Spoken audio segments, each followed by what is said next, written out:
वालेकुम स्टूडेंट्स। आज हम लोग डिस्कस करेंगे movement in the knee joint. यानी कि हम लोगों ने पहले स्टडी किया था लास्ट लेक्चर में फ्लेक्शन को और एक्सटेंशन को, जिसमें हम लोगों ने एल्बो जॉइंट को स्टडी किया था और एल्बो को बेंड करना इस तरह फ्लेक्शन था, ऐसे नीचे करना एक्सटेंशन था। ये हम पिछले लेक्चर में सारा स्टडी कर चुके हैं। आज हम देखेंगे कि हमारा जो ये वाला नी जॉइंट है, जो नी जॉइंट ये हमारा फीमर है, थाई बोन है और यहाँ पे टिबिया फिबुला, हम इसके बारे में पढ़ चुके हैं। और ये वाला जो जॉइंट है इसको बोलते हैं टिबियो फीमोरल जॉइंट, क्योंकि यहाँ पे ये टिबिया है, ये जो है यहाँ पे फीमर है, इसके इन दोनों के बीच में जो जॉइंट होता है इसको बोलते हैं टिबियो फीमोरल जॉइंट। इन जिस जॉइंट के अंदर किस तरह फ्लेक्शन होती है, किस तरह एक्सटेंशन होती है, उसको हम स्टडी करेंगे। ये कॉम्प्लेक्स हिंज जॉइंट है। हिंज जॉइंट ऐसा होता है जो कि ना एक डायरेक्शन में मूव करता है। तो हमारे जो ये समझ लें टिबियो फीमोरल जॉइंट है, जिसको हम नी जॉइंट कहते हैं, घुटने का जॉइंट कहते हैं, इसकी जो मूवमेंट है वो ऊपर और नीचे ऐसे होती है, ठीक है ना, ऊपर और नीचे इसकी मूवमेंट होती है।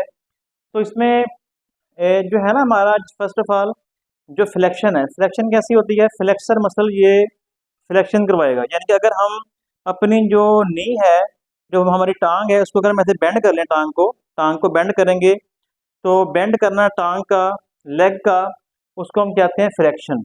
और ये कौन करवाएगा, फ्लेक्सर मसल।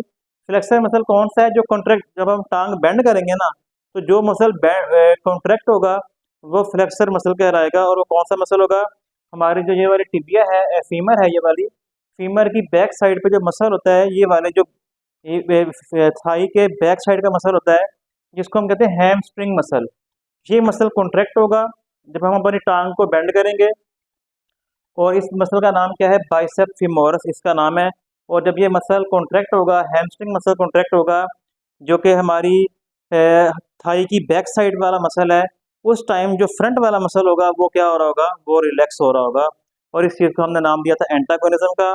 और जो ये बेंडिंग होती है हमारे नी जॉइंट की, घुटने की, लेग की बेंडिंग जो होती है, ये फ्लेक्शन कहलाती है।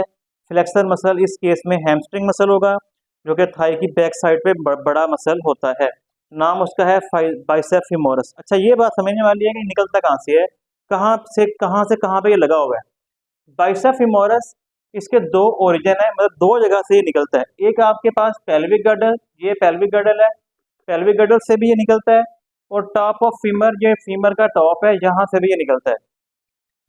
इनके इस तरह ये मसल जो है वो आगे निकल के दो हिस्सों में, ये मसल ऐसे निकल के आगे आएगा और आगे आ गई एक जगह पे, जहां से मसल निकलता है उसका नाम ओरिजिन है, और जहां पे आके लगेगा उसका नाम इंसर्शन है। ये मसल जो है ना ऐसे आएगा, एक दोनों तरफ से आएगा, और आने के बाद पूरी जो बैक साइड ऑफ थाई है वहां पे लगेगा। और लगने के बाद आगे जाके किस जगह पे लगेगा, जो टिबिया और फिबुला है, ये वाली टिबिया फिबुला, इसके साथ आकर ये जो मसल है वो बाइसेप फेमोरस लग जाएगा, जो कि आपके टांग को बेंड करवा रहा है, जो कि थाई की बैक साइड वाला मसल है, जिसका नाम हैमस्ट्रिंग भी कहते हैं, बाइसेप फेमोरस भी कहते हैं।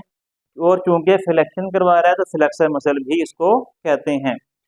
ठीक हो गया। तो ये आपने बात याद रखनी है कि निकलता कहाँ से है ये मसल, और कहाँ पे आगे इसका मतलब कि इंदर्शन पॉइंट है, और कहाँ से इसका ओरिजिन पॉइंट है, ये कर लेना है, काफ़ी इंपॉर्टेंट है ये वाला।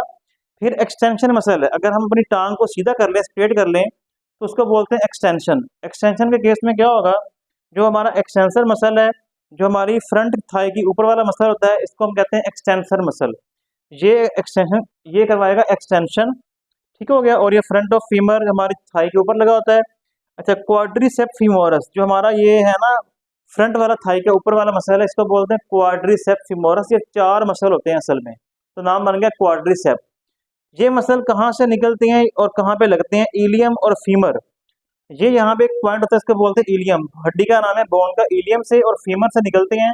और ये दोनों यहाँ से निकल के कहाँ पे आके लगेंगे, टिबिया, यहाँ पे जो है ये वाला, ये जो है यहाँ इसके ऊपर नी कैप है, नी कैप के ऊपर से गुजरते हुए ये टिबिया के ऊपर आके लगेगा।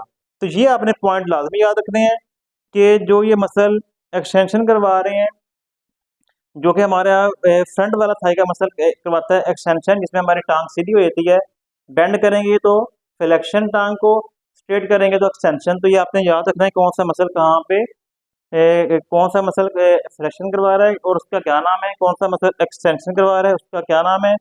मसल नाम क्या है, कहाँ से निकलता है और कहाँ पे जाकर वो लगता है, ये आपने ध्यान रखना है। ओके, उसके बाद मसल डिसऑर्डर है, उसके बाद हमारा चैप्टर इंशाल्लाह खत्म हो जाएगा। उसके बाद नेक्स्ट चैप्टर स्टार्ट करेंगे। मसल फटीग जो है ये क्या चीज़ है, इसमें आपका मसल जो होता है वो कॉन्ट्रैक्ट नहीं करता, इसमें अकोमोडेशन ऑफ लैक्टिक एसिड भी जमा हो जाता है, और इसके अलावा आयनिक इम्बैलेंस, जो डिफरेंट आयन्स वगैरह होते हैं उनका इम्बैलेंस होने की वजह से आपके मसल जो है वो कॉन्ट्रैक्ट हो जाते हैं। इसमें क्या है, लैक्टिक एसिड मसल की वजह से, जब लैक्टिक एसिड जमा होता है, जब हम कोई वर्जिश करते हैं तो उसमें लैक्टिक एसिड बनता है, जिसको हम लैक्टिक एसिड फर्मेंटेशन भी कहते हैं, हम पिछली क्लास में पढ़ चुके हैं। इसमें जो पीएच है आपके मसल सेल की लो हो जाती है, जिससे आपको दर्द होगा, जिसे हम खलियां पड़ना भी कहते हैं, क्रैम्प। क्रैम्प में टेटनिक contraction of the entire muscle, पूरे का पूरा मसल ही कॉन्ट्रैक्ट हो जाएगा। चंद सेकंड से लेके चंद घंटों तक भी ये हो सकता है। इसमें कह रहा है थाई के मसल, हिप के मसल, और जो हमारे काफ होते हैं, जो हमारे समझ लो जिसको टिबिया फिमोरल के पीछे वाले जो मसल होते हैं, काफ जैसे कहते हैं, उनके अंदर भी ये जो है ना क्रैम्प पड़ जाता है, खींच पड़ जाती है। ठीक है, ये नाइट को भी होता है और वर्जिश करने के बाद भी ये हो सकता है। इसमें अगर इस चीज़ की भी ये इंडिकेशन हो सकती है, अगर आपके क्रैम्प पड़ रहे हैं तो इट मीन्स की हो सकता है कि आपका शुगर लेवल लो है या आपको पानी की कमी है। ठीक है, और इलेक्ट्रोलाइट डिप्रेशन, इलेक्ट्रोलाइट वगैरह, सोडियम पोटेशियम वगैरह, कैल्शियम वगैरह, इसकी कमी भी हो सकती है। टेटनी क्या चीज़ है, टेटनी में पूरा बॉडी आपकी कांपना शुरू हो जाएगी due to muscle contraction continuously, लगातार मसल कॉन्ट्रैक्ट रहेगा, बॉडी कांपना शुरू हो जाएगी, शेकिंग करेगी। It is the indication that your body is lacking of calcium due to calcium imbalance and excited neurons and loss of sense। ठीक है, आपका सेंस नहीं रहेगा, आप अपने होशोवास में नहीं रहेंगे, और आपके जो न्यूरॉन्स हैं they will become very excited due to calcium imbalance. इसमें स्पाज्म ऑफ लैरिंक्स, जो लैरिंक्स हमारा होता है उसमें कॉन्ट्रैक्शन हो सकती है, पैरालाइज हो सकते हैं। तो ये सारी चीज़ें हैं। आज का हमारा टॉपिक खत्म हो गया। इंशाल्लाह हम नेक्स्ट जो चैप्टर स्टार्ट करेंगे इंशाल्लाह वो होगा हमारे पास केमिकल कोऑर्डिनेशन। आज के लिए इतना ही, अल्लाह हाफिज़।